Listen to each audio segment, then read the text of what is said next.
Good morning. Attend your roll call. Roll number 2, Shobha. Roll number 3, Kirti. Roll number 4, roll number 5, roll number 6, roll number 7, roll number 8, roll number 10, 11. नाम बोला करो बेटा साहब. Roll number 11, roll number 12, roll number 13, 15, 20, 21. Race and किया करो बेटा. 22, 23, 24, 25. Roll number 26, 27, 28, 29, 30, 32, 34, 35, 36, 38, 39, 40, 42, 43, 44, 46, 48, 49, 51, 52, 53, 54, 55, 56, 57, 60, 61. विधि हो गई सभी की अटेंडेंस.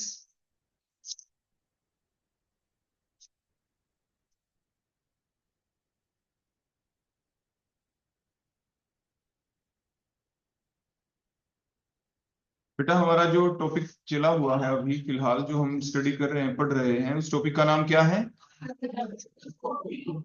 आईआर स्पेक्ट्रोस्कोपी का अभी तक जो पोर्शन हमने पढ़ा है वो ये पढ़ा है कि आपकी डिफरेंट जो रेडिएशंस होती है इलेक्ट्रोमैग्नेटिक रेडिएशंस उनमें से वो कौन सी रेडिएशंस जो आपकी आईआर स्पेक्ट्रोस्कोपी में होंगी यूज. तो आपने वो देखा था आपके इलेक्ट्रोमैग्नेटिक स्पेक्ट्रम के थ्रू कि इलेक्ट्रोमैग्नेटिक स्पेक्ट्रम में काफी रेंजेस होती हैं. इन डिफरेंट रेंजेस के अंदर से वो कौन सी रेंज जो मॉलिक्यूल्स के अंदर वाइब्रेशन क्रिएट कर दे वो रेडिएशंस कौन सी थी आपकी?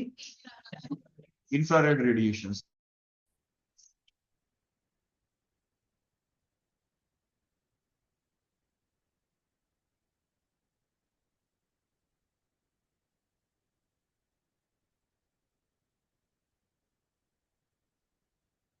तो मैंने आपको क्या बताया कि मॉलिक्यूल के अंदर क्या होना चाहिए? Net change in dipole moment. अभी वो आईआर रेडिएशंस को एब्जॉर्ब कर लेगा और उसके अंदर वाइब्रेशन आ जाएंगी. मॉलिक्यूलर वाइब्रेशन चाहे वो स्ट्रेचिंग की फॉर्म के अंदर हो चाहे वो बेंडिंग की फॉर्म के अंदर हो. फिर उसके साथ ही साथ हमने कुछ बातें आपको ये भी बताई थी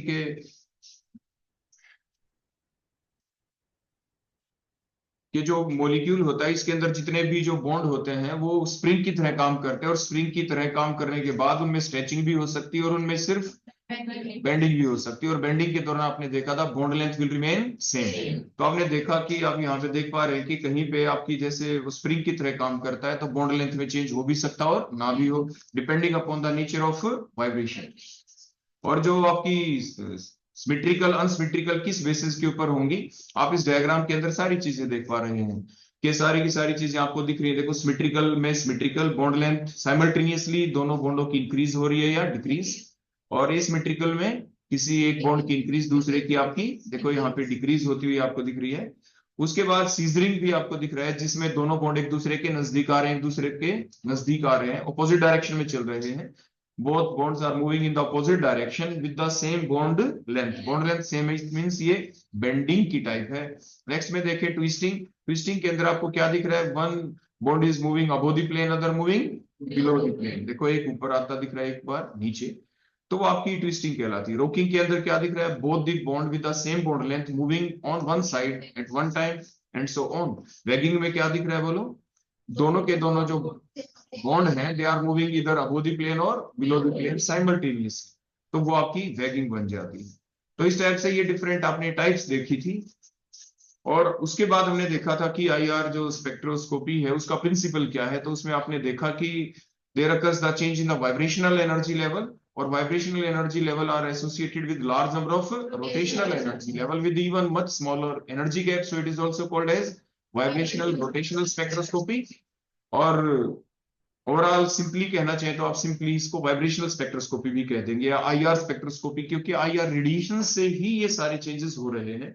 सो द आईआर स्पेक्ट्रोस्कोपी है। और कंडीशन आपने देखी ही थी कि मॉलिक्यूल के अंदर net change in dipole moment होना चाहिए, और जिनके अंदर net change in dipole moment है तो IR active, otherwise IR inactive. लेकिन मॉलिक्यूल को भी ओवरऑल हम नहीं देखते, कई बार हम मॉलिक्यूल के अंदर डिफरेंट बॉन्ड होते हैं, उन डिफरेंट बॉन्डों के रिजल्टेंट के बेसिस के ऊपर ही कौन सा बॉन्ड ऐसा होगा जो आईआर इनएक्टिव बैंड देगा, कौन सा आईआर इनएक्टिव देगा, वो स्ट्रेचिंग के ऊपर भी डिपेंड करता है। जैसे CO2 में आपने देखा था, तो CO2 में आपने क्या देखा था, CO2 में आप ये देख पाए थे कि जैसे एग्जांपल CO2 का देखो, ये रहा CO2 का एग्जांपल, देखो ये दिख पा रहा है आपको। तो CO2 में आपने क्या देखा कि आपकी सिमेट्रिकल भी हो सकती है और अनसिमेट्रिकल भी। तो सिमेट्रिकल स्ट्रेचिंग हो रही हो तो उस वक्त जो आपकी जो पर्टिकुलर जो उसके अंदर वाइब्रेशन की वजह से आप मॉलिक्यूल को क्या कहेंगे कि उसके अंदर आईआर इनएक्टिव है। सिमेट्रिकल स्ट्रेचिंग की वजह से कोई भी बैंड नहीं आएगा, एसिमेट्रिकल की वजह से एक बैंड आएगा, और वो बेंडिंग क्योंकि दोनों इक्विवेलेंट एनर्जी के थी इसलिए उनकी वजह से एक बैंड। तो आपने देखा था कि जो ये फार्मूला था जो आपने पढ़ा, जिसमें लीनियर और नॉन लीनियर के लिए क्या था, लीनियर के लिए 3n-5, जिसके बेसिस के ऊपर CO2 में आपके फंडामेंटल वाइब्रेशन कितने होने चाहिए थे, 4, लेकिन आपके एक्चुअली कितने मिले, 2, क्योंकि आपके सिमेट्रिकल स्ट्रेचिंग वाला इनएक्टिव हो गया और 2 जो बेंडिंग की वजह से थे वो इक्विवेलेंट हो गए। तो इसी वजह से जो आपके एक्सपेरिमेंटली कह दो, जो हमने ऑब्जर्व किया वो कह दो, ऑब्जर्व नंबर ऑफ बैंड जो होंगे vibrational band in the CO2 will be 2, not the 4 as calculated by the formula 3n-5। उसके बाद हमने देखा था आपकी फंडामेंटल वाइब्रेशंस वो होती हैं विच corresponds from V0 to V1, और जो V0 टू V2 या V3 हो, एनी मल्टीपल कोल्ड ओवरटोन्स, वो फर्स्ट और सेकंड ओवरटोन हो सकते हैं, और इनकी वजह से जो बैंड आएंगे वो क्या आएंगे, वेरी वीक होंगे। कैसे होंगे आपके, वीक। फिर आपने ये एग्जांपल भी देखा था साथ के साथ कि सिस और ट्रांस में से कौन सा आईआर एक्टिव होगा और कौन सा इनएक्टिव। ट्रांस के अंदर आपने देखा था these two CCl bond are present anti to each other at 180 degree angle, so the bond moment of one CCl bond completely cancel out the effect of other CCl bond, so the net value of dipole moment is 0। तो inactive की category में आ गया ये IR inactive, other one cis1 will be the IR active. ऐसा आपने देखा था। एक ही मॉलिक्यूल के अंदर जैसे आपने इथाइन और ये प्रोपाइन में देखा, जो इथाइन आपको दिख रहा है यहाँ पे क्या सिमेट्रिकल है, तो इसमें जितने भी बैंड को आप देख रहे हैं, CH बैंड आपके इनएक्टिव है, C triple bond C inactive है, जबकि सिमेट्रिकल में देखें तो जिसकी वजह से CH बैंड जो बॉन्ड है उनकी वजह से जो बैंड आएगा वो क्या हो गया यार, एक्टिव, क्योंकि वो कैंसिलेशन इफेक्ट नहीं हो पा रहा है। यहाँ पे कैंसिलेशन होगा तभी तो वो इनएक्टिव होगा। उसके बाद सिंपली आपने ये देखा था इन मॉलिक्यूल्स के अंदर, जैसे सिंपल मॉलिक्यूल H2O2 N2, इनके अंदर क्या था, there occurs no separation of charge, so they are IR inactive. जबकि HCl में देखा there occur the separation of charge, so it is IR active. तो इस तरह से ये आपके जो सिलेक्शन रूल था उसके बारे में ये कुछ एक एग्जांपल थे जो आपने देखे। क्लियर हो गया बेटा यहाँ तक। उसके बाद आगे फिर हमने देखो ये पढ़ना शुरू किया था कि आईआर स्पेक्ट्रा आखिर क्या है। तो आपने देखा था आईआर स्पेक्ट्रा के दौरान आप वाई एक्सिस के ऊपर एब्जॉर्बेंस या ट्रांसमिटेंस कोई भी ले सकते हैं, लेकिन हमने आपको बताया था आप हमेशा ही आईआर स्पेक्ट्रा के जितने भी ग्राफ आप देखेंगे, स्पेक्ट्रा आप देखेंगे, उस वो ट्रांसमिटेंस के ऑपोजिट होगा, और एनर्जी किस फॉर्म में लेंगे आप यहाँ पे, in term of wave number, centimetre inverse उसकी यूनिट होगी।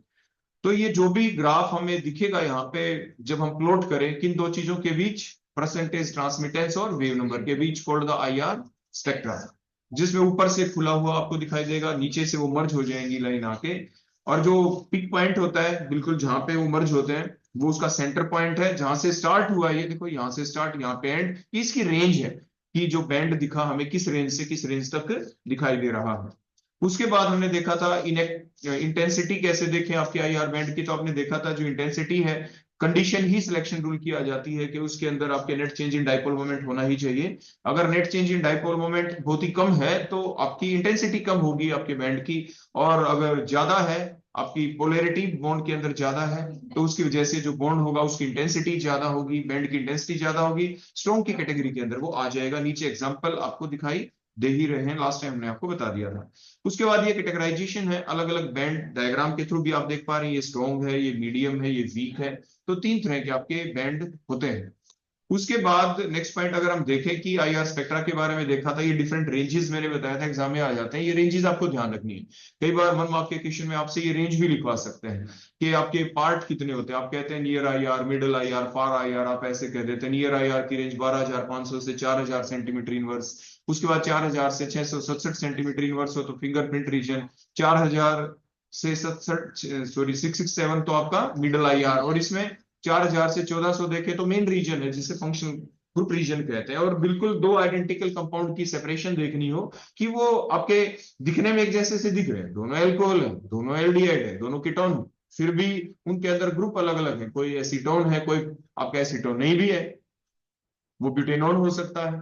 तो उनको कैसे करें डिफ्रेंशिएट, तो ये रीजन होता है फिंगरप्रिंट रीजन, जिसके थ्रू आप डिफ्रेंशिएट कर देते हैं। जो लास्ट पार्ट है फार आईआर रीजन, उसकी हमारे लिए कोई एडवांटेज है नहीं केमिस्ट के लिए, और ये प्योर रोटेशनल रीजन कहलाता है। उसके बाद नेक्स्ट हमने देखा था, जो हमारा मेन पॉइंट चला था, what are different factor which affects the, बोलो क्या, डेल्टा, यानी nu bar. Nu bar means vibrational frequency. Vibrational frequency को अफेक्ट करने वाले वो कौन से हैं फैक्टर। तो आपने देखा था उन फैक्टर के अंदर हाइब्रिडाइजेशन फैक्टर आ गया था, क्योंकि एल्केन एल्कीन एल्काइन में जो CH बॉन्ड होता है, कार्बन की हाइब्रिडाइजेशन अलग अलग है। देखो sp3 sp2 sp, है ना, एल्केन के अंदर sp3, आपके एल्कीन के अंदर sp2, और यहाँ पे formula simple, sigma bond plus lone pair के बेसिस पर आप देख लेते हैं। फिर परसेंटेज एस कैरेक्टर आपने देखा, सबसे ज्यादा परसेंटेज एस कैरेक्टर आपके एल्काइन के अंदर, तो मोर इलेक्ट्रोनेगेटिव कार्बन हो गया। बॉन्ड लेंथ छोटी हो गई, बॉन्ड छोटी हो गई तो बॉन्ड स्ट्रेंथ बढ़ गई, बॉन्ड स्ट्रेंथ बढ़ गई तो more energy is required on the basis of the Hooke's law. देखो जो ऊपर हुक्स लॉ था, nu bar is equal to 1/2 pi c square root of k upon mu के बेसिस के ऊपर जब आपने देखा, तो k की वैल्यू मींस फोर्स कांस्टेंट की वैल्यू जितनी ज्यादा, उतनी ही ज्यादा वाइब्रेशन फ्रीक्वेंसी की वैल्यू। उसके बाद हमने नेक्स्ट एग्जांपल ये भी लिया था, कार्बन कार्बन बॉन्ड लेंथ को देखना कि एल्केन एल्कीन एल्काइन में कार्बन कार्बन के बीच जो बॉन्ड लेंथ है, क्योंकि सिंगल बॉन्ड है एल्केन में तो बॉन्ड लेंथ लंबी होगी, वीक होगा बॉन्ड, बॉन्ड स्ट्रेंथ कम होगी, so the less energy is required to cause the molecular vibration in that particular आपके बॉन्ड। तो जिसकी वजह से इसकी वैल्यू बोलो कितनी थी, यहाँ पे जो हमने देखा था सीसी के अंदर सबसे कम एनर्जी की जरूरत 1300 से लेके 800 सेंटीमीटर इनवर्स के बीच एनर्जी की जरूरत पड़ती है, और एल्काइंस के अंदर सबसे ज्यादा 2300 से लेके 2100 सेंटीमीटर इनवर्स की जरूरत पड़ेगी। अब इसके बाद ये आपके स्पेक्ट्रा हैं, दिखते वास्तविकता में कैसे हैं, बिल्कुल एग्जैक्ट ऐसे ही दिखते हैं। इसी टाइप से जो आपका ग्राफ पेपर होता है उसके अंदर प्रिंट आउट लिया जाता है, और फिर बिल्कुल एग्जैक्टली ऐसे आपको दिखाई देंगे, और इनको हमें आइडेंटिफाई फिर करना पड़ता है। तो ये डिफरेंट डिफरेंट एग्जाम्पल आपके सामने, स्पेक्ट्रा दिखते कैसे हैं। क्लियर होगी बेटा यहां तक बातें, तो यहां तक हमने किया था डिस्कस। उसके बाद नेक्स्ट पॉइंट देखो। अब कई बार जो कुछ क्वेश्चन आते हैं वो कुछ इस टाइप के आते हैं कि कुछ बैंड ऐसे हैं, जैसे आप देख पा रहे हैं यहाँ पे कुछ एसिटिलीन है। एसिटिलीन कौन होते हैं बोलो, अगर कार्बन कार्बन के बीच ट्रिपल बॉन्ड और दोनों साइड में H लग जाए तो वो बोलो कौन, एसिटिलीन कहलाते हैं। मतलब 2 कार्बन वाला एल्काइन, मतलब इथाइन, उसे आप एसिटिलीन भी कह देते हैं। तो मोनोसब्स्टिट्यूटेड एसिटिलीन का क्या मतलब हुआ कि जो कार्बन कार्बन ट्रिपल बॉन्ड के ऊपर दोनों साइड में जो H लगे हुए थे, एक H को हटा के हम क्या कर दे बोलो, वहां पे कोई ग्रुप लगा दें। जैसे यहाँ पे देखो हमने ग्रुप लगा दिया, ये 1 ऑक्टाइन बन गया ना 1 ऑक्टाइन। तो क्या हुआ कि इसके अंदर जो बैंड आता है, अभी आपने पीछे देखो देखा भी था, पढ़ा था, बोलो क्या पढ़ा था, देखो कार्बन कार्बन के बीच जो ट्रिपल बॉन्ड होता है, आप दोबारा से देख पाए, कार्बन कार्बन के बीच जो ट्रिपल बॉन्ड होता है एल्काइन के अंदर, उसकी वैल्यू वैसे तो कहां से कहां तक होती है, 2300 से लेके 2100। देखिए देना आपने। अब देखो दोबारा से आगे चलते हैं, देखो यहाँ पे देखिए आप, मोनो सब्सटीट्यूटेड एल्काइंस जो होते हैं वहां पे क्या होगा, और ये CH बॉन्ड था, देखो CH की वैल्यू कहां पे थी बोलो एल्काइन के अंदर, आपने देखा था कि देखो ट्रिपल बॉन्ड के जो एल्काइन वाला CH बॉन्ड है उसमें वैल्यू क्या थी, 3300 सेंटीमीटर इनवर्स। क्लियर हो गया। तो आपके जो ये एल्काइन के अंदर 3300 सेंटीमीटर इनवर्स के ऊपर 3300, कहां पे बोलो 3300, देखो ये रहा, दिख रहा नहीं ये बैंड, देखो यहाँ पे 3313 के ऊपर ये रेंज है, यहाँ पे आपको एक बैंड दिख गया। तो ये जो बैंड यहाँ पे आ गया, लेकिन साथ ही साथ ये वही रीजन है जहां पे कि OH, जो OH बॉन्ड होता है उसकी वजह से भी जो बैंड आना होता है इसी रीजन में आता है। NH स्ट्रेचिंग की वजह से भी यहीं पे आता है। लेकिन आप ध्यान से देखें, ये ऊपर वाला बैंड बोलो कैसा है, शार्प है। नीचे वाले बैंड को देखो, बिल्कुल इसी रीजन के अंदर जो बैंड आया है बोलो ये कैसा है, जो ये नीचे आपको ब्रॉड बैंड है। तो मीन्स अगर आपके सामने दो स्पेक्ट्रा दे दी जाए और उन दोनों स्पेक्ट्रा में से इस रीजन के अंदर आपको क्या देखना है कि बैंड आपका कैसा है, ब्रॉड है या शार्प है। अगर वो बिल्कुल शार्प दिख रहा है इस रीजन के अंदर तो आप क्या कहेंगे कि वो किसकी वजह से है, एल्काइन की वजह से। अगर वो ब्रॉड दिखे तो आप क्या कह सकते हैं, वो OH की वजह से भी हो सकता है, NH की वजह से भी हो सकता है। लेकिन हम आपको ये बता दें, जब कभी भी हम किसी कंपाउंड की आइडेंटिफिकेशन करते हैं तो अकेली एक स्पेक्ट्रोस्कोपी हेल्पफुल नहीं होती। उस वक्त जब आप MSc के अंदर जाते हैं और जब आपकी स्पेक्ट्रोस्कोपी वाला प्रैक्टिकल होता है, प्रैक्टिकल पार्ट है आपका, जो आप प्रैक्टिकल करते हैं तो उसके दौरान अकेली आपके पास IR नहीं होती, वहां पे आपके पास IR का स्पेक्ट्रा होता है, दूसरी साइड में आपके पास NMR का होता है, तीसरी साइड में आपके पास मास स्पेक्ट्रा होता है। तीनों स्पेक्ट्रा आपके पास है। फिर आप कहेंगे कि सर ये 3 स्पेक्ट्रा होने की यूटिलिटी क्या है। एक स्पेक्ट्रा जो भी आप स्पेक्ट्रोस्कोपी फिलहाल आप यहाँ पे पढ़ रहे हैं, इस स्पेक्ट्रोस्कोपी की हेल्प से तो आपको पता चलता है यहाँ पे क्या, आपके डिफरेंट फंक्शनल ग्रुप के बारे में। अभी तो हमने पढ़ा था IR स्पेक्ट्रा के जो पार्ट होते हैं, डिफरेंट पार्ट, उसमें जो मिडिल पार्ट था जो 4000 से लेके 1400 सेंटीमीटर इनवर्स के बीच में था, जिसे आपने क्या कहा था, फंक्शनल ग्रुप रीजन कहा था। तो वो जो फंक्शनल ग्रुप रीजन है उसके अंदर डिफरेंट डिफरेंट फंक्शनल ग्रुप की वजह से आने होते हैं बैंड। तो वहीं से हमें मिलती है, बोलो क्या, आइडेंटिफिकेशन। आपने देखा होगा आपके जो प्रैक्टिकल भी हैं, जब आप अपने प्रैक्टिकल्स करते हैं तो उसमें आपके फंक्शनल ग्रुप डिटर्मिनेशन आपके प्रैक्टिकल के दौरान भी है ना, जिसमें आप गैस एंड बर्नर भी करते हैं यूज, केमिकल करते हैं आप यूज, उसके द्वारा भी तो आप देखते हैं कंपाउंड एरोमेटिक है या नहीं है। उसमें आप ये भी तो देखते हैं कि शुरू में आपने ब्लू लिटमस टेस्ट किया, मतलब फंक्शनल ग्रुप जो है एसिडिक है या नॉन एसिडिक है। फिर एसिडिक फंक्शनल ग्रुप की कैटेगरी में कौन आता था, कार्बोक्सिलिक एसिड ग्रुप और फिनोलिक ग्रुप। नॉन एसिडिक में बचे हुए सारे आ गए। उसके बाद फिर आप देखते हैं एरोमेटिक है या नहीं है, या मोर कार्बन कंटेंट को आप देखते हैं। फिर आप क्या करते हैं कि जो क्या ना, प्लेटिनम स्पेचुला के लिए स्पेचुला आप लेते हैं और उसके बाद आप प्लेटिनम वायर ले लेते हैं, उसके ऊपर कंपाउंड को लेके बर्न करते हैं। फिर आप देखते हैं सूटी फ्लेम, मतलब काला धुआं निकल रहा है कि नहीं, जैसे टायर जलता है वैसा दिखे तो कंपाउंड एरोमेटिक है, अदरवाइज आपका एरोमेटिक नहीं है। समझ गए ना मेरी बातें कुछ। फिर उसके बाद सोडियम बाइकार्बोनेट टेस्ट आप करते हैं, अगर एसिडिक फंक्शनल ग्रुप है, उसमें ब्रिस्क एफरवेसेंसेस आ जाए CO2 की वजह से, तो आप कहते हैं कार्बोक्सिलिक एसिड ग्रुप है।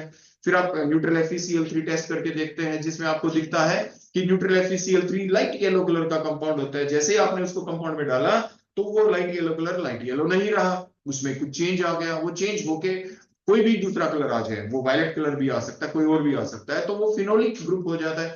मतलब ये सारी टेस्टिंग आप करते हैं ना लेबोरेटरी के अंदर। सिलिक अमोनियम नाइट्रेट टेस्ट करते हैं अल्कोहल के लिए, कि कोई अगर आपने टेस्ट ट्यूब में जो सैंपल कंपाउंड लिया उसमें CN डाल दिया, सिलिक अमोनियम नाइट्रेट, और डालते ही साथ एक बूंद डालते रेड कलर आ जाए तो मतलब एल्कोहलिक OH ग्रुप है।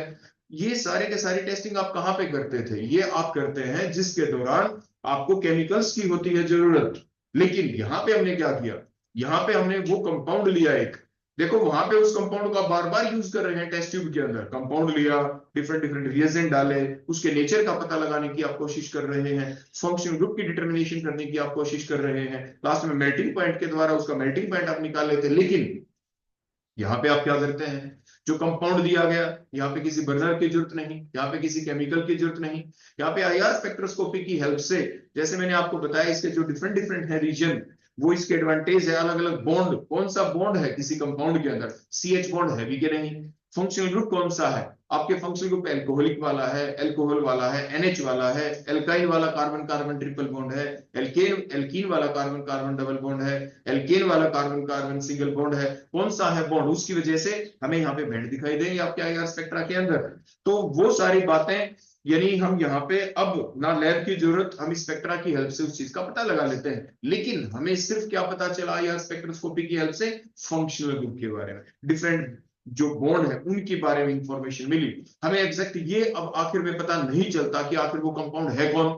हमें क्या पता जो कंपाउंड मिलने वाला बेंजोइक एसिड है, हमें क्या पता वो इथाइन है, हमें क्या पता प्रोपाइन है, पूरा नहीं पता चल पाएगा ना। इसलिए हम लेते हैं दूसरी स्पेक्ट्रोस्कोपी की हेल्प, जैसे NMR लेंगे, वहां से हमें पता चलेगा कितने टाइप के हाइड्रोजन है, टोटल H कितने हैं। मान लीजिए देखो किसी कंपाउंड का कोई ना कोई तो मॉलिक्यूलर फार्मूला होगा ना, जैसे मान लीजिए बेंजीन कह दे तो C6H6 होगा, उसमें 6 कार्बन है और हाइड्रोजन है 6। तो 6 जो हाइड्रोजन है, 6 जो हाइड्रोजन है, उसका पता कौन चलाएगा, उसका पता चलता है NMR की सहायता से। वहां पे इसीलिए तो उसको कहते हैं proton NMR, nuclear magnetic resonance spectroscopy. Nucleus मतलब प्रोटॉन, प्रोटॉन का मतलब H, नंबर ऑफ H का पता चलता है, टाइप ऑफ H का पता चलता है, कितनी तरह के H है वहां पे, तो वो जानकारी वहां से मिल जाती है। तो मीन्स धीरे धीरे और मास से हमें क्या पता चलता है कि कंपाउंड के ऊपर इलेक्ट्रॉन बीम डालते हैं, कंपाउंड के बॉन्ड टूट जाते हैं, फ्रेगमेंटेशन हो जाती है, अलग अलग फ्रेगमेंट का हमें पता चलता है। मतलब अलग अलग स्पेक्ट्रोस्कोपी का कंबाइंड इफेक्ट फिर हमें ये इंफॉर्मेशन दे देता है कि गिवन कंपाउंड है कौन।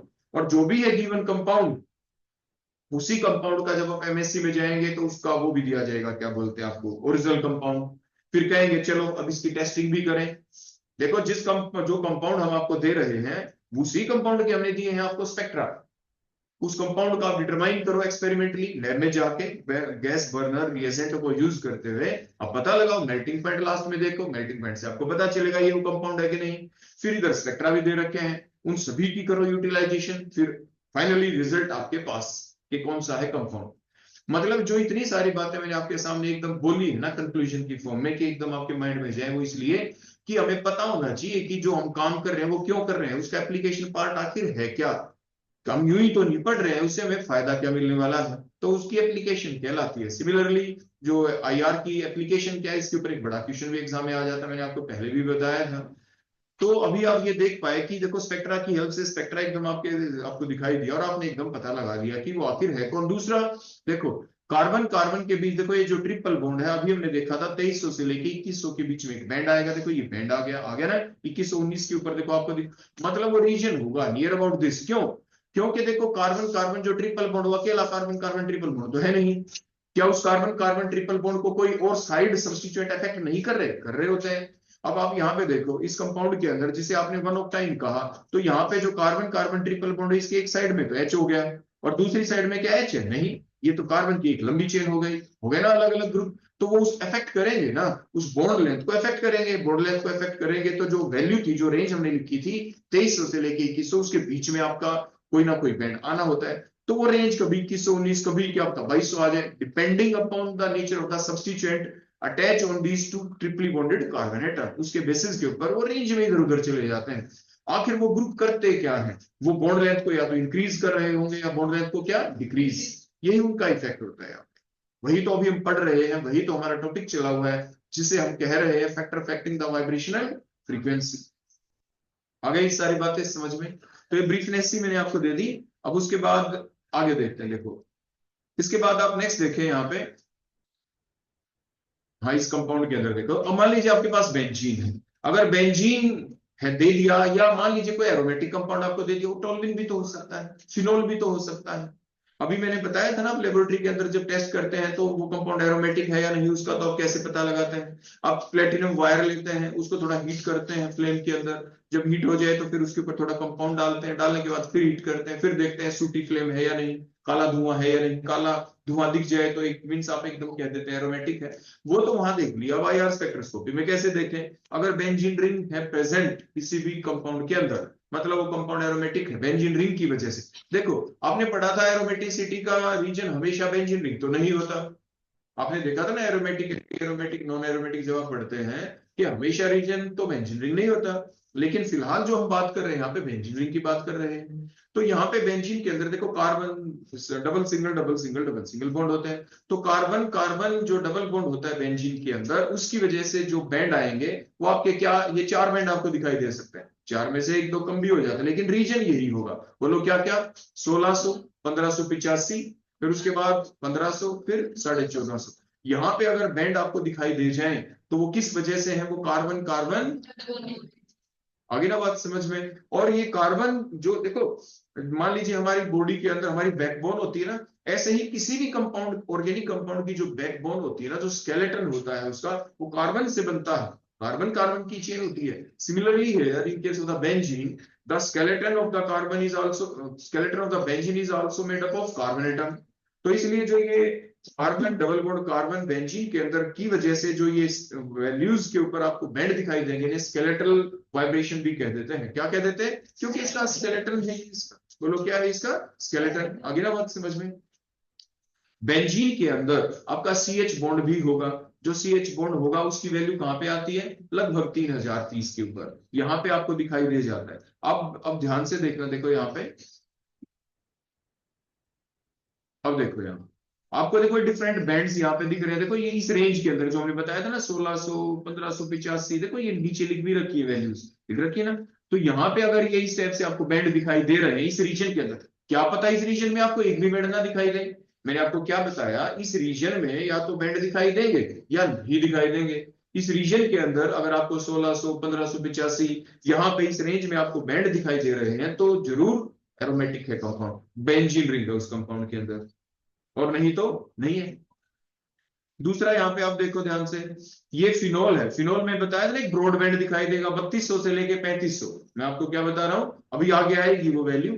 अगर आपके 3200 से लेके 3500 सेंटीमीटर इनवर्स के बीच में अगर एक ब्रॉड बैंड दिखाई देता है तो OH ग्रुप की वजह से होता है। किसकी वजह से होता है, अभी आगे वो लिखा आ जाएगा आपके। और उसके बाद यहाँ पे आप ध्यान से देखिए, बोलो देखो ये जो दिख रहा है यहाँ पे, देखो ये जो ब्रॉड बैंड होता है इससे देखो यहाँ पे दिख रहा है ना एक छोटा सा बैंड, देखो ये यहाँ पे आ गया, ये 3030 सेंटर्ड के ऊपर 3100 से लेके 3000 के बीच में है। सेंटर्ड एट बोलो कहाँ पे, 3030 यहाँ पे। तो बोलो ये किसकी वजह से है, शोल्डर लाइक स्ट्रक्चर दिख जाती है, वीक बैंड होता है। और ये किस वजह से यहाँ पे, CH, देखो ये CH बेंजीन वाले CH की वजह से है। जब कभी भी आपके बेंजीन वाले CH की वजह से बैंड आएगा तो इस तरह से ये स्ट्रक्चर दिखाई दे जाती है। और अगर फिनोल हो तो पार्टिकुलरली वो शोल्डर लाइक स्ट्रक्चर देगा। बोलो कैसे, जैसे कंधा नहीं होता, देखो कंधा पे छोटा सा, देखो ये यहाँ पे दिख रहा है ना हमारे यहाँ पे, ऐसे आपके ऐसे दिखो, तो ऐसे ये छोटा सा कंधा सा दिख रहा है, इसलिए इसको कहते हैं शोल्डर लाइक स्ट्रक्चर। क्या कहते हैं, आपने देखा है जो एक्सरसाइज कर ले उसकी दूसरी बात है यहाँ से उठ जाता है, अदरवाइज ये इसी टाइप से दिखाई देगा। जो नॉर्मल बंदे होते हैं जो एक्सरसाइज नहीं करते, ये हिस्सा कब उभरता है जब कोई एक्सरसाइज करता है। तो ये नेक्स्ट कंपाउंड आ गया आपके सामने और ये स्पेक्ट्रा ऐसा आपको दिखाई देगा। इसके बाद नेक्स्ट वन, आपने देखा है CO बॉन्ड कहां कहां पे दिखाई देता है। CO बॉन्ड जो आपको दिखाई देगा जैसे ईथर्स के अंदर, ईथर कौन होते हैं, ओके दोनों साइड में कार्बन दिखाई दे, ओके इधर भी कार्बन, ओके उधर भी कार्बन, तो CO बॉन्ड आ गया उसके अंदर। तो जो CO बॉन्ड होता है ईथर्स के अंदर, उसकी वजह से जो वाइब्रेशन मिलेगी आपको, स्ट्रेचिंग वाइब्रेशन, वो किस रेंज में मिलेगी, 1300 से लेके 1000 सेंटीमीटर इनवर्स के बीच में आपको बैंड दिखाई देगा। यहाँ पे आपको देखो यहां से नीचे आप इसके अंदर देख पा रहे हैं, यहाँ पे आपको देखो ये बैंड दिख रहा है 1300 से लेके 1000 के बीच में, देखो इसी रेंज के अंदर। और आमतौर पे ये जो बैंड है अक्सर दिखता नहीं, इसको आइडेंटिफाई करना बड़ा ही मुश्किल होता है। क्यों होता है, क्योंकि और भी कई कंपाउंड ऐसे होते हैं जिनके बैंड यहाँ पे आ जाते हैं और वो इसको क्या कर देते हैं, वो लोग ढक लेते हैं, फिर हमें दिखाई नहीं देते हैं। तो आइडेंटिफिकेशन जो ईथर का होता है बड़ा ही मुश्किल होता है, इनको आइडेंटिफाई आमतौर पे हम तभी कर पाते हैं जब कोई और ना हो।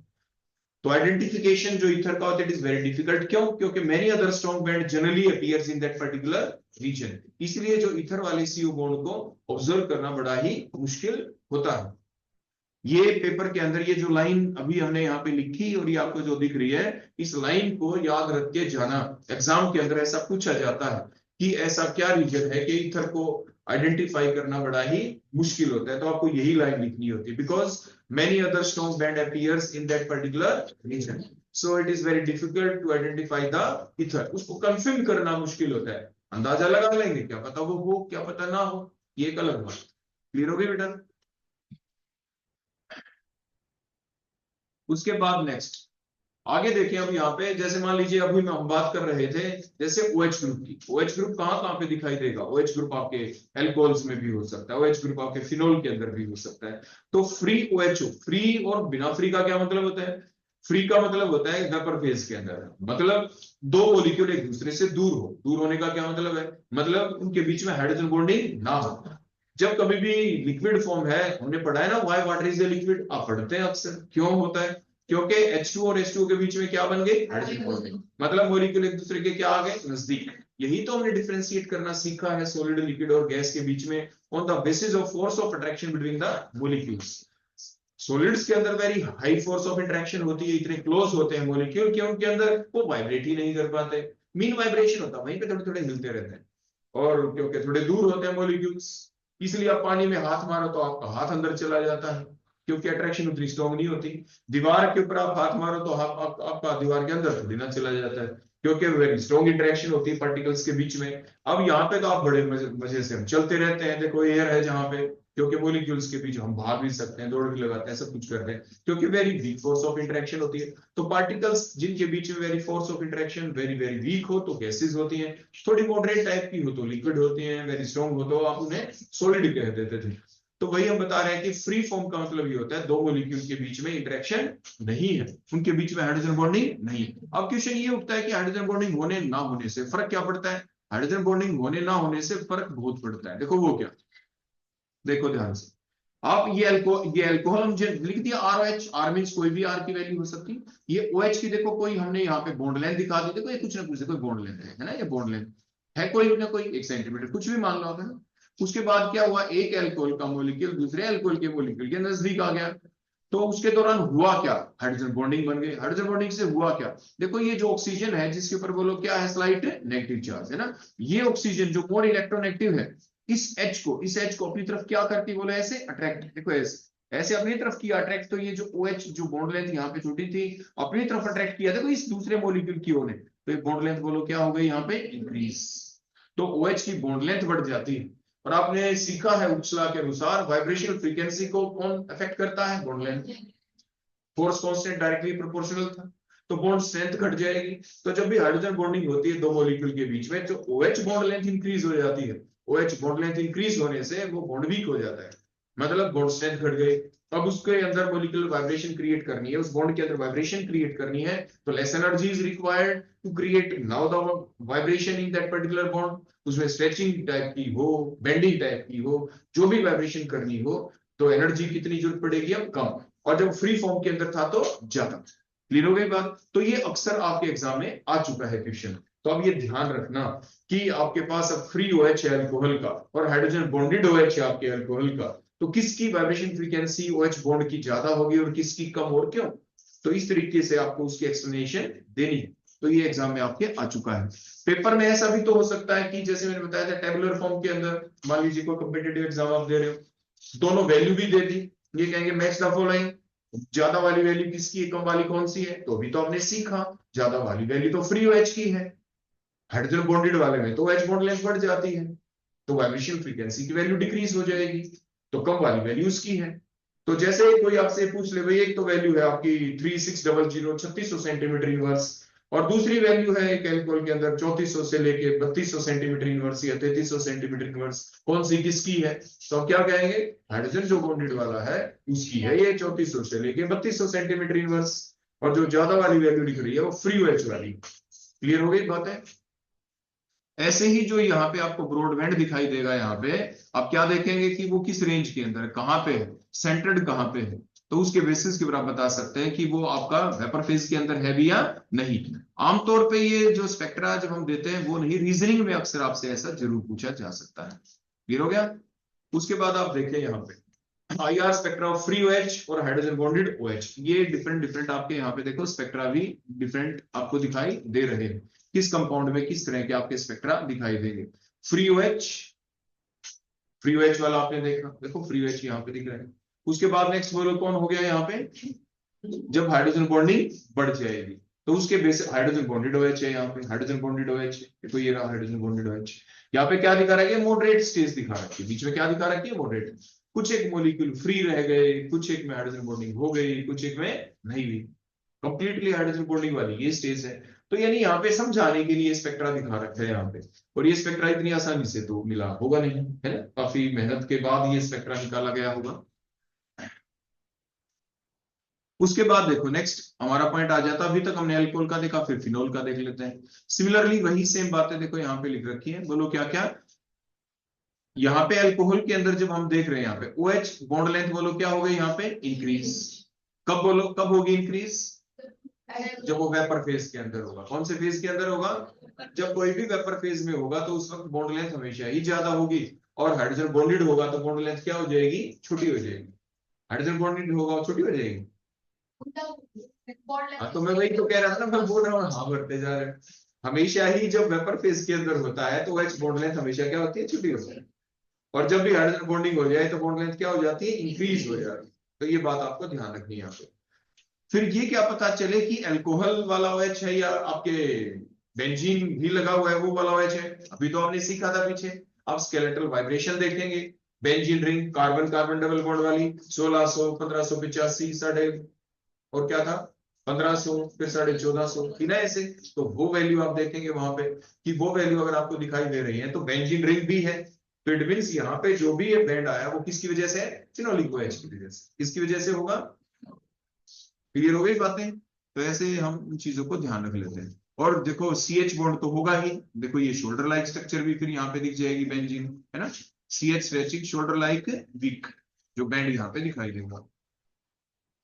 अब देखो अगला इंपॉर्टेंट क्वेश्चन यहाँ पे, अगला जो इंपॉर्टेंट क्वेश्चन है वो क्या है, एग्जाम में यह आ जाए कि how can you differentiate between the primary secondary and the tertiary alcohol, primary secondary और टर्शियरी अल्कोहल के बीच आप कैसे करेंगे डिफरेंशिएट। देखो प्राइमरी सेकेंडरी टर्शियरी अल्कोहल को डिफरेंशिएट करने के कई तरीके हो सकते हैं। मान लीजिए आप लेबोरेटरी के अंदर हो, 3 टेस्ट में 3 तरह के अल्कोहल दे दें, और 3 तरह के अल्कोहल को इनको डिफरेंशिएट करेंगे ना, तो एक चीज हमें जरूर ध्यान रखनी पड़ती है यहाँ पे, आइसोमेरिक होनी चाहिए। वो क्या होनी चाहिए, आइसोमेरिक कौन होते हैं, जब उनका मॉलिक्यूलर मास क्या हो, सेम, आर लंबी चेन हो जाए इस टाइप से, समझ रहे हो, ऐसा कुछ होना चाहिए। तो फिर क्या होगा, बात यहाँ पे आती है हाइड्रोजन बॉन्डिंग की।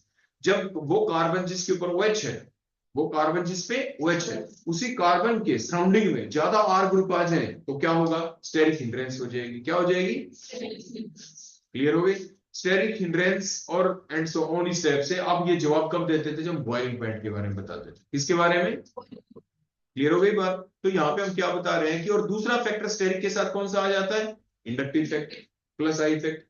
अब देखो हुआ क्या, यहाँ पे दो फैक्टर इकट्ठे काम किया, लेकिन दोनों में से कौन आपका ज्यादा डोमिनेट करेगा, उसका कैसे पता चले, उसका पता चलता है लेबोरेटरी के अंदर जब हम वास्तविकता में एक्सपेरिमेंट करते हैं।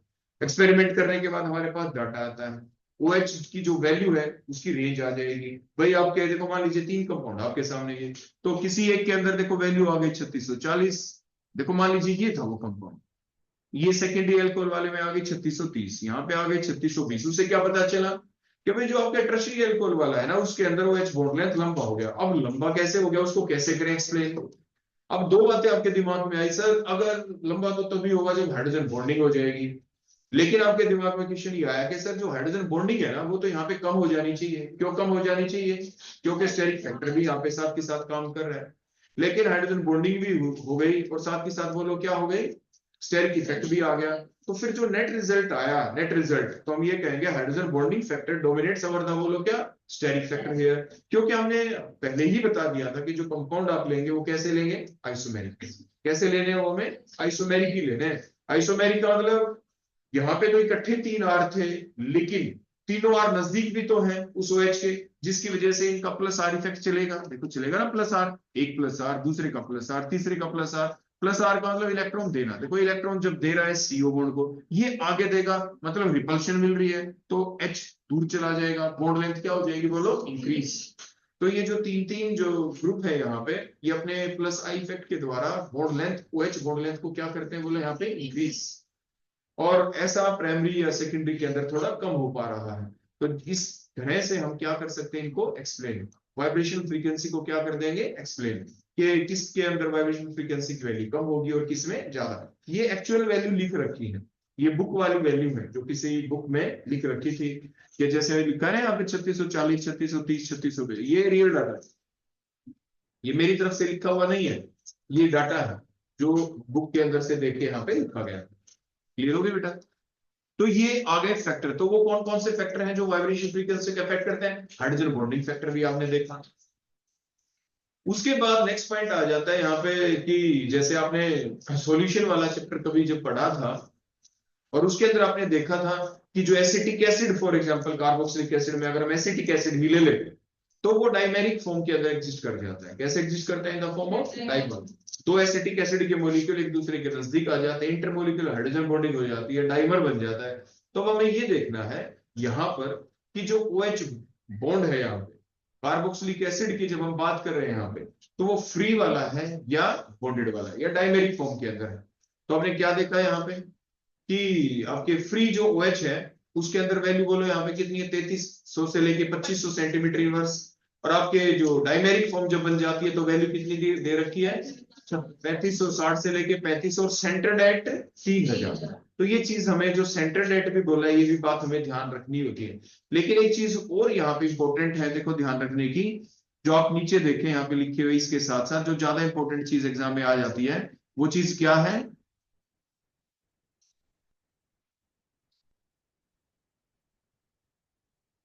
देखो वो चीज क्या है, वो चीज ये है यहाँ पे कि अब ध्यान से देखो, ये छोटे छोटे बैंड दिख रहे हैं आपको यहाँ पे, एक बिल्कुल छोटे छोटे बॉडी बैंड, देखो ये ब्रॉड बैंड के यहाँ देखो बिल्कुल छोटे छोटे, इन्हें बोलते हैं रैग्ड बैंड। बोलो क्या कहते हैं? 2500 और 2700 सेंटीमीटर इनवर्स के ऊपर रैग्ड बैंड। तो ये रैग्ड बैंड आते कैसे हैं, ये रैग्ड बैंड क्यों आए, किस तरह से आए? आपके कोई भी जो कंपाउंड होगा, अगर उसके अंदर आपके OH बॉन्ड है, OH बॉन्ड है, प्लस साथ ही साथ उसके अंदर CH बॉन्ड भी है। देखो ऑर्गेनिक कंपाउंड जब आ गए तो CH बॉन्ड तो होगा ही होगा। दूसरी बात, कोई भी जो कंपाउंड जैसे कार्बोक्सिलिक एसिड आ गया, इसमें तो C डबल बॉन्ड OH आ गया। एल्कोहल फिनोल में देखा तो उसके अंदर क्या आ गया, OH आ गया। तो आमतौर के अंदर कार्बोक्सिलिक एसिड के अंदर C डबल बॉन्ड O वाला जो ये OH है, ये जो OH आपको दिख रहा है, plus C double bond OH जो आपका आ गया, और साथ ही साथ इधर मान लीजिए कोई CH3 लगा हुआ है तो CH3 का CH भी होगा। तो जो CH स्ट्रेचिंग है, प्लस साथ के साथ बोलो कौन, OH इन प्लेन बेंडिंग, इनके बीच में बोलो क्या हो जाती है, कपलिंग इंटरेक्शन। देखो कपल का मतलब होता है दो बैंड के बीच में इंटरेक्शन हो जाना, और दो बैंड के बीच में इंटरेक्शन तभी होती है जो वो एक दूसरे की रेंज में हो। देखो हम दो बच्चों को कहते हैं बेटा हाथ मिला लो, कब हाथ मिलाएंगे, जो वो एक दूसरे के नजदीक खड़े होंगे। तो वो एक दूसरे से दूर है तो क्या उनके बीच में इंटरेक्शन हो पाएगी, नहीं। तो सबसे पहली बात आपको इंपॉर्टेंट जो है, जो ध्यान रखनी, वो ये है, कोई आपसे पूछे कि यहाँ पे जो OH इन प्लेन बेंडिंग और CH जो स्ट्रेचिंग है, CH स्ट्रेचिंग आप देखिए बड़े ध्यान से, एल्केन के केस में आपने याद किया था 2850 से लेके 2970, 2850 से लेके 2970 रेंज है ये। आपने जो देखा था एल्केन के अंदर, आप अपनी कॉपी के अंदर भी देख सकते हैं, आपने लिख रखा होगा कि उस रेंज के अंदर जो बैंड आता है वो किस वजह से आता है, CH स्ट्रेचिंग की वजह से। तो जो हमने यहाँ पे लिख रखा है CH स्ट्रेचिंग, तो 2850 से 2970 सब्स्टिट्यूएंट इफेक्ट करते हैं, उसकी रेंज को कम ज्यादा कर सकते हैं, और वो रेंज आ गई OH इन प्लेन बेंडिंग की रेंज के अंदर। इसीलिए दो बैंड जो आपस में कर गए इंटरेक्ट, और उनकी इंटरेक्शन को ही कहते हैं कपलिंग इंटरेक्शन। क्या कहते हैं? तो ये जो रेंज है यहाँ पे, इस रेंज के अंदर आपके OH इन प्लेन बेंडिंग वाला बैंड और CH स्ट्रेचिंग वाला बैंड आपस में क्या कर जाते हैं, बोलो, इंटरेक्ट। और इसी कपलिंग इंटरेक्शन की वजह से, इसी कपलिंग इंटरेक्शन की वजह से हमें मिलते हैं ये रेड बैंड। और जो ये OH इन प्लेन बेंडिंग और इनके बीच में जो हमें रेड बैंड मिले, इस वैल्यू को आप बिल्कुल क्रैम कर लेना। बोलो ये कहां कहां पे मिले आपको, 2500 से लेके 2700 सेंटीमीटर इनवर्स। यहाँ पे ये रेड बैंड बिल्कुल देखो एक्चुअल है ये, जब आपको कभी स्पेक्ट्रा मिलेगा ना, तो उस वक्त ये बिल्कुल ऐसे ही दिखाई देंगे, बिल्कुल एग्जैक्ट ऐसे ही दिखाई देंगे। ये ब्रॉड बैंड तो किसकी वजह से, बोलो यहाँ पे OH की वजह से, ये तो OH की वजह से, ठीक हो गया ना। C डबल बॉन्डो की वजह से ये जो दिख रहा है ना यहाँ पे, देखो ये कहां पे होता है, इसकी वैल्यू देखो अभी आगे आएगी, मैं आपको बता दूं, 1650 से लेके 1870 कार्बोनिल ग्रुप। देखो ये C सिंगल बॉन्डो नहीं है बेटा, ध्यान रखना।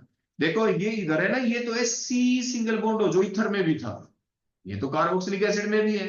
जो C सिंगल बॉन्ड O है, इसकी रेंज तो क्या थी, इथर में आपने देखा था 1300 से लेके 1000 सेंटीमीटर इनवर्स, पढ़ा था आपने।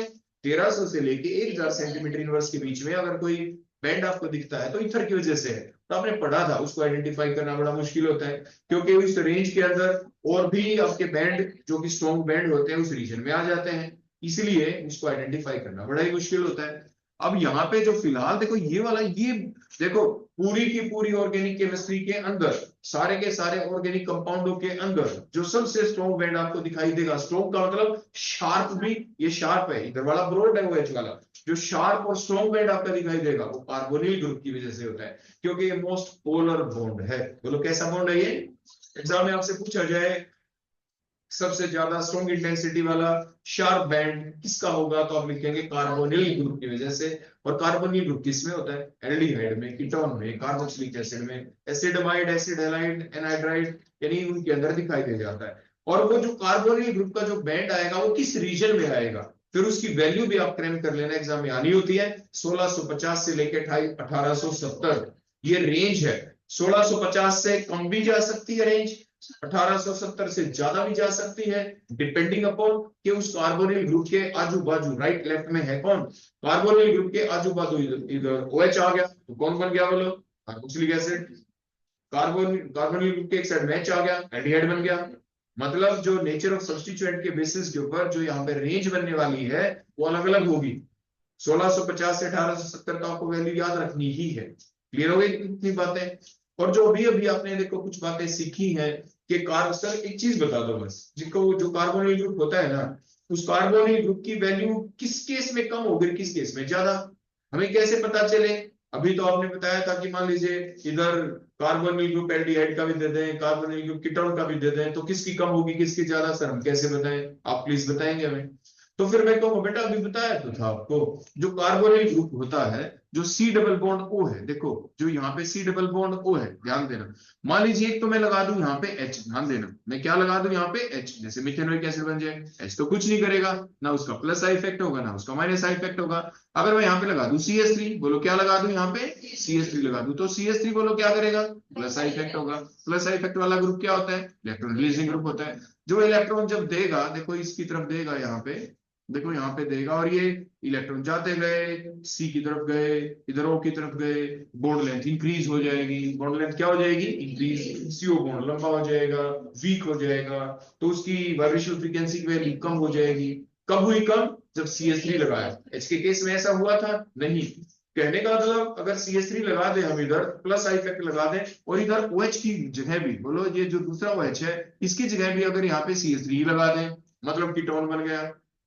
या H होते दोनों जगह, H तो कुछ नहीं करते ना, CH3 ग्रुप क्या करते हैं, प्लस आई इफेक्ट से CO बॉन्ड लेंथ को इंक्रीज करते, बॉन्ड लंबा हो जाता, वीक हो जाता, और वीक होने से लेस वैल्यू पे वाइब्रेट करता। मान लीजिए मैं दो वैल्यू आपके सामने बोल दूं, एक 1700 एक 1725, बोलो कौन सी वैल्यू किसकी, एक एल्डिहाइड की एक कीटोन की, बोलो 1700 1725। अभी कम किस में हुई थी, कीटोन में। तो दो वैल्यू मैं आपके सामने रख दूं कि बेटा एक तो 1700 सेंटीमीटर इनवर्स है, एक 1725 है, बेटा इन दोनों में से एक तो एल्डिहाइड की वैल्यू है और एक कीटोन की है, बताओ कौन सी किसकी है। तो आपको है ना पेपर में अगर आप भूल जाओ तो एकदम से दोबारा से सोचेंगे इसी तरीके से कि भाई ठीक है हम H लगा देते हैं, एल्डिहाइड हो गया, उसने तो कुछ किया नहीं, चलो अब CH3 लगाते हैं, उसने प्लस आई इफेक्ट से इलेक्ट्रॉन रिलीजिंग ग्रुप से CO बॉन्ड लेंथ को इंक्रीज कर दिया, बॉन्ड लेंथ बढ़ गई, बॉन्ड स्ट्रेंथ घट गई, now less energy is required, जिससे वाइब्रेशन होगी CO बॉन्ड में, तो लेस एनर्जी वाली वैल्यू इस कीटोन की हो गई। तो आप कह देंगे कि सर 1700 जो वैल्यू है ना सेंटीमीटर इनवर्स, वो कीटोन की है, और 1725 किसकी है, एल्डिहाइड की होगी। आगे ना कुछ बातें समझ में। तो हम पढ़ ही यही रहे हैं ना फिलहाल कि factor affecting the vibrational frequency, vibrational frequency की जो भी है वैल्यू, उसको अफेक्ट करने वाले कौन कौन से हैं फैक्टर, और इन्हीं फैक्टर के आधारित आपके एग्जाम में आने होते हैं क्वेश्चन, जैसे अभी क्वेश्चन हम साथ के साथ डिस्कस भी कर रहे हैं।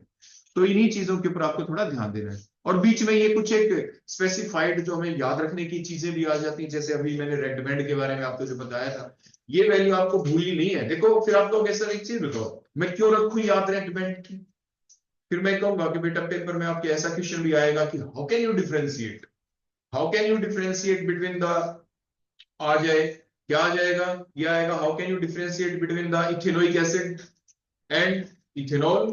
आ गया एग्जाम में, इथेनोइक एसिड और इथेनॉल के बीच में डिफरेंशिएट करें, आप इथेनॉल और एसीटोन के बीच में डिफरेंशिएट करें, तो कैसे करेंगे डिफरेंशिएट, उस वक्त उनकी दोनों की स्ट्रक्चर बनाएंगे, स्ट्रक्चर बनाने के नंबर तो मिलेंगे नहीं, उसके बाद नीचे IR के बेसिस के ऊपर करना है एक्सप्लेन, ये नहीं आप लिख दोगे ये 2,4 DNP टेस्ट के बेसिस पे एक्सप्लेन कर देंगे, ऐसा नो, ऐसा आपको नहीं करना, वो तो केमिकल टेस्ट हो गए। IR के बेसिस के ऊपर एक्सप्लेन करना है, उनके डाटा के बेसिस के ऊपर एक्सप्लेन करना है, उनकी ये सारी बातें हमें वहां पर फिर बतानी है। तो जितनी भी बातें हम डिस्कस कर रहे हैं आपको बता रहे हैं, आप अपना कोई भी प्रीवियस ईयर क्वेश्चन पेपर उठा के देखना, आपके क्वेश्चन कैसे कैसे आते हैं। ये आएगा define IR, what is the principle of IR, define IR spectra, what are the different part of the IR spectra. उसके बाद जो डिफरेंट डिफरेंट वैल्यू है, CH बॉन्ड की वैल्यू कितनी होती है, 1 मार्क का क्वेश्चन, या how can you differentiate between these two compound on the basis of IR spectroscopy. तो ये जो डायग्राम से आपको बेटा बने हुए दिख रहे हैं ना, ये ब्रॉड बैंड दिख रहा है, उसके बाद ये शोल्डर लाइक स्ट्रक्चर दिख रही है, तो जब आप डिफरेंशिएट करेंगे ना, तो ये डायग्राम, रफ डायग्राम आप वहां पे ड्रा भी करेंगे, दो एक्सिस बना के आप वहां पे डायग्राम ड्रा कर देंगे, वैसा सा अपीयरेंस हमें शो करना है कि इस तरह के बैंड हमें दिखाई देंगे, ये नहीं है सिर्फ वैल्यू आप लिख देंगे। तो सारे के सारे डायग्राम जो आपको दिख पा रहे हैं वो उसका रीजन ही एक है, ताकि आप एग्जाम में एग्जैक्ट इस तरह से उस चीज को रिप्रेजेंट कर पाए। क्लियर हो गई बात?